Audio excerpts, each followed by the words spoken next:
Hello everyone.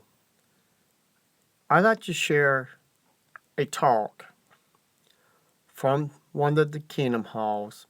It's talk about evolution. And in this video, I will bring conclusive proof that Jehovah Witnesses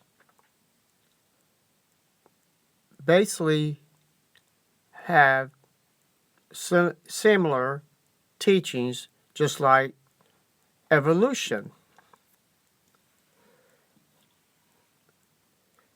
They go door to door knocking, practice what the Watchtower has taught them to be the truth.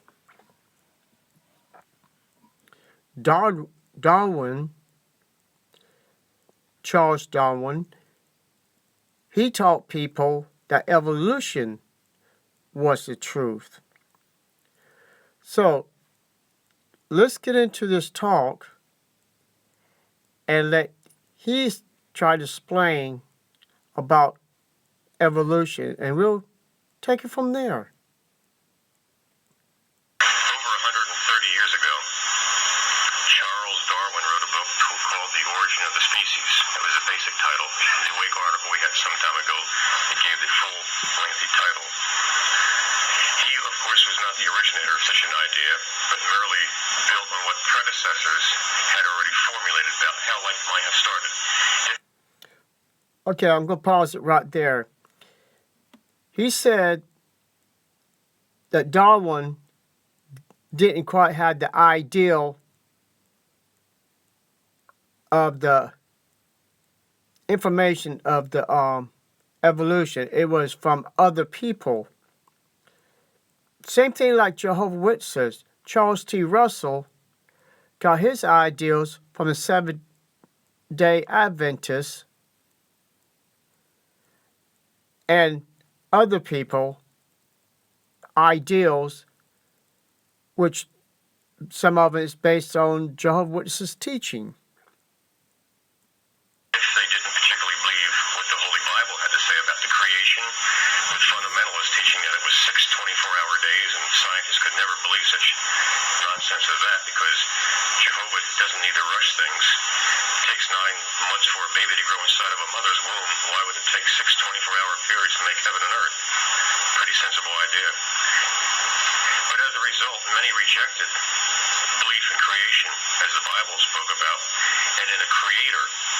And because of that, and his book having such a great influence over the 130-some years, with the separation of church and state in many countries patterned after the United States because of the history of Europe and the Catholic Church dominating the countries there, the Bible's idea of creation was forbidden to be taught in schools. That left only one way to teach then, evolution. And they had pictures and drawings of an ape, then lesser of an ape, and lesser of an ape, and more like a man, and more like a man, until we see him today standing straight. And that's how they explain it through diagrams such as this. Nothing proven, nothing basic about it, nothing accurate about it. And it's all that they were left to teach in science classes. And just remember those words he's talking about. He mentioned about how one ape transformed all the way up to a man. Just remember that. Because of that, people have acted accordingly. In fact, if you open your Bible to the 10th Psalm, verse 4, maybe you wonder sometimes when you see how people act, so foolish, so crazy-like. Where are the people's brains at? Well, verse 4 gives us an idea. The 10th Psalm, the wicked one according to his superciliousness.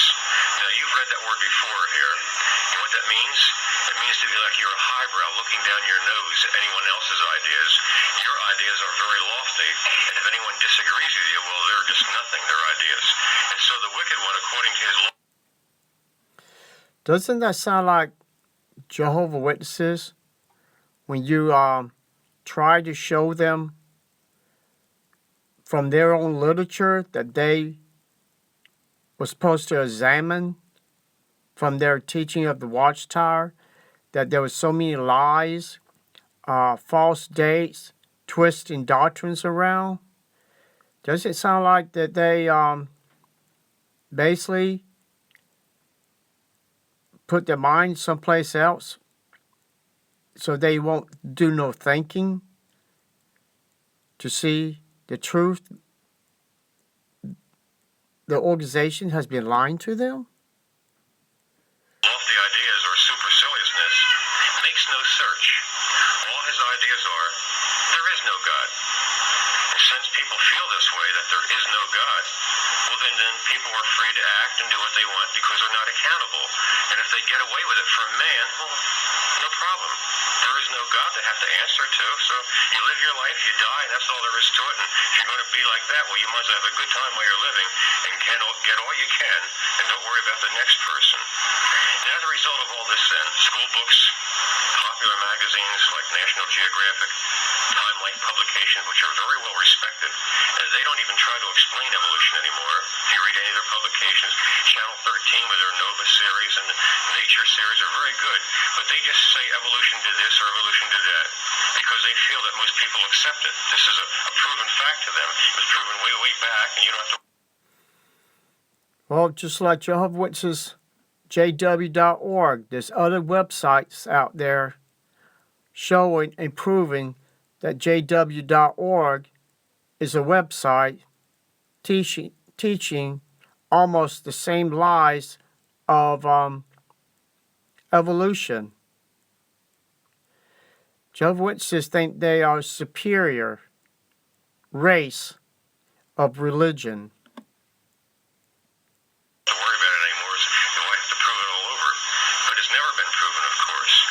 And so for Jehovah's people, and not just for Jehovah's Witnesses alone, but many persons around the world who have a religious background, a church background, kind of a Bible-based background, they accept the material world around us and the universe itself as a product of someone very powerful and very wise, because we call it people's doors, and they do believe in God, many of them, in their own way, and they think that it was his handiwork and his creation.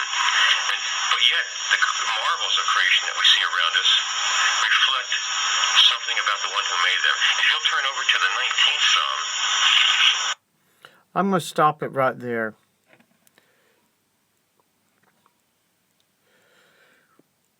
What we've seen in this picture here, the teaching of Charles T. Russell, the one on the far left, the second one is walking almost like a human. That's Judge Rutherford. And the one all the way to the end, that's a modern-day Jehovah's Witness. Because the reason I'm using this picture to make a point, Jehovah's Witnesses do not recognize their teaching from the past. They won't examine the truth from their own literature. Now, they'll give you the literature, and one day that literature, 30, 60 years later, you go through that book and you see lies, deceits, false dates. And when you try to show this to a future Jehovah's Witness, he can't take it or comprehend why there was, or what he was looking at, what you're showing him. It's just like their minds goes back into the primal state of not thinking, only knowing that this is the truth, only truth. There's no other truth, and that's only primordial of thinking they only can comprehend. And Charles T. Russell, Judge Rutherford made them believe today they are a superior race, just like Darth Vader thought he is superior above anyone. So that's the reason he has a better weapon. He has force, powers, and all of that, just like Jehovah's Witnesses. They think their God, Jehovah, blessed them, give them the accurate knowledge of the truth of the Bible. He never did. This is their downfall. Now another downfall, which Charles T. Russell and Judge Rutherford never predicted, that in the future that there are going to be Jehovah's Witnesses going to be questioning, could be something wrong with this religion.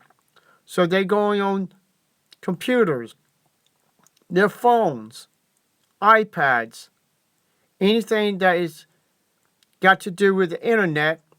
They are searching the truth and examine the information to see if Charles T. Russell and Judge Rutherford's teaching to this day always been the truth.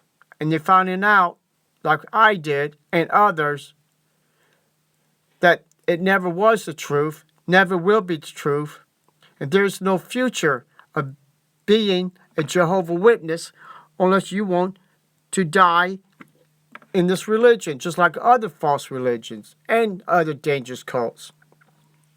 So, stop following me. This can be two ways. A guy recognized that he was not from a monkey or ape, and that's the reason as Jehovah's Witnesses saying, stop following me, governing body. Jehovah's Witnesses, your false teaching, I don't believe anymore. Darwin started this nonsense of men